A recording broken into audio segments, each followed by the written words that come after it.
My last video, I shared a quote from Mahatma Gandhi that pointed out that our beliefs create our words, which create our actions, which lead to our values and lead to our destiny. And this is particularly important in the work of nonviolence because it's a perfect living example of what it takes to build into our actions the future that we're trying to build. There's a certain alignment of the ends and the means, and it takes great belief to get to the actions, and the actions do create the destiny, and that's what I'm going to break down for us. Now, Gandhi is an incredible figure. I think Einstein said in generations to come, people will barely be able to believe that this person even existed. This is one of my big heroes. Oh yeah, and I'm wearing my Gandhi shirt today. But listen, Gandhi didn't learn how to do what he was doing all by himself. There was a long history that got him there. And so that brings me to my first recommendation. There's a podcast called The Thread, and it's by OZY Media. And they take a certain moment in history and they follow it back through time to find out how it came to be. They start with Dr. Martin Luther King Jr., and using nonviolence to transform racial segregation in the South. And then they start tracing it back through history, and I'm going to tell you a little bit about that. So Martin Luther King believed kind of in nonviolence. He wasn't going to go out there and try to use violent revolution, but he wasn't really believing in it. Not until a gentleman named Bayard Rustin came to meet with him. Bayard Rustin was also a black civil rights activist, but he also was gay, which meant that he had to go behind the scenes a little bit more. But he also was raised and trained by the Fellowship of Reconciliation on how to do nonviolence. And so he's the one who taught Martin Luther King about how to do nonviolence. And within a couple weeks of meeting him, Martin Luther King got rid of all the guns that they had. And he was a ghostwriter for many of his speeches. And Bayard Rustin was the organizer of the March on Washington. So this amazing character was inspired by Mohandas Gandhi. He went to India and was able to travel and meet with Gandhi, and that was a huge influence on him. Now, Gandhi started as a lawyer and didn't necessarily understand nonviolence initially, except for he noticed that it was much more effective. Gandhi was very moved by Leo Tolstoy. Now, you may know Tolstoy as the author of War and Peace and Anna Karenina, but from his perspective, his master life work was a book called The Kingdom of God is Within You. And this was a treatise on Christianity, and it was based on the Sermon on the Mount and by Jesus, and it was a way of saying, like, wait a minute, Christianity says we're supposed to resist the system, and we're supposed to not tolerate injustice and oppression and all of that. And so the biggest book that he wrote, which is apparently it's a big thing for Tolstoy, but guess what? Tolstoy didn't get it on his own either. He learned from William Lloyd Garrison. Garrison was a Quaker and abolitionist in the United States, and now, obviously, there were, many abolitionists, but Garrison really stood out because, one, he believed in not having violent resistance to slavery and all the forms of oppression, but he also really believed in true equality. He created a newspaper, and in this newspaper, he shared stories from slaves and published them. It was one of the few places that slaves' narratives were published. His readership was 75% black, even though he was a white man. Slavery always needed a civil war to end it, but his message and the insistence on his message was huge motivation for Tolstoy, who was in correspondence with Gandhi and onwards.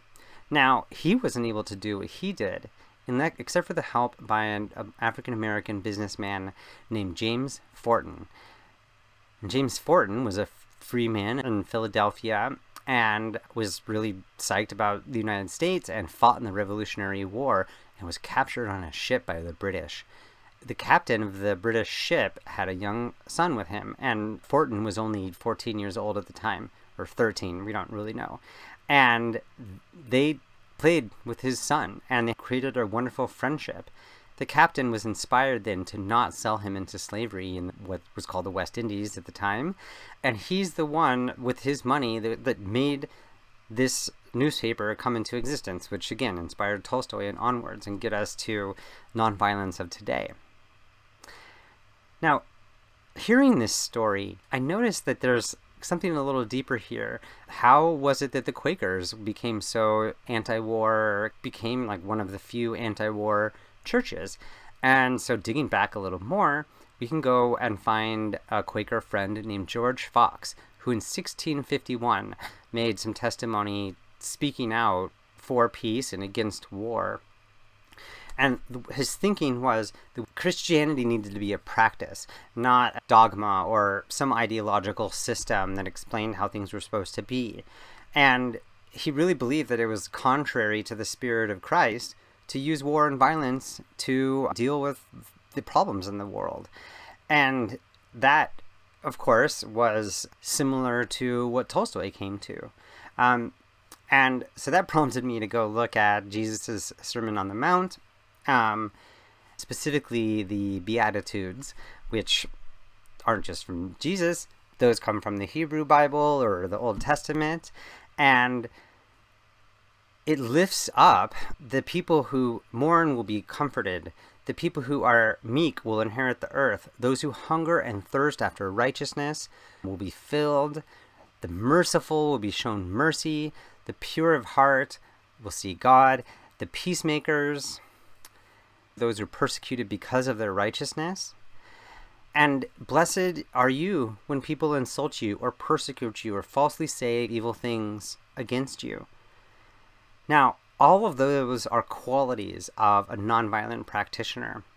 And it makes sense how Tolstoy would have picked that up and said, wait a minute, we can't be going to war for Christianity. And so as I was digging into this more, I also learned that Jordan Peterson has kind of dug into this meek shall inherit the earth and found that some of that earlier translation of meekness, if we go back to some original Greek stuff, which is what we have, meek means in this case something closer to those who have arms and weapons and the skills to use them, but choose to keep them sheathed. And again, this, I think, speaks to the power of what nonviolence is. It's the ability to make change. There's a power behind it, and the choice to not use it. Violence is always available, but the choice to respond to violence with love takes a whole nother level. Now, just in case we're got too much down a Christianity path here for your liking, I'll just point out that Gandhi said, nonviolence is as old as the hills. And the Buddha said, for hatred does not cease by hatred at any time. Hatred ceases by love. This is an unalterable law. And so that was from the Buddha. And I just kind of want to just name this, that what we're really pointing to here is a force that is within each of us to love and to be good. But also the weapon here is to trust that that force of goodness is inside of other people. So I'm going to pause here for a minute. I'm going to pick this up in the next video and really take us through the history of nonviolence, both the word and into modernity, where we are learning that not only is nonviolence kinder and seems to be a nice thing to do, but is actually way more effective, and we have the data to prove it. So stay tuned. Check out the next video, and I'll be talking more about how we got to where we are with nonviolence and how we know that it is the best way to do this.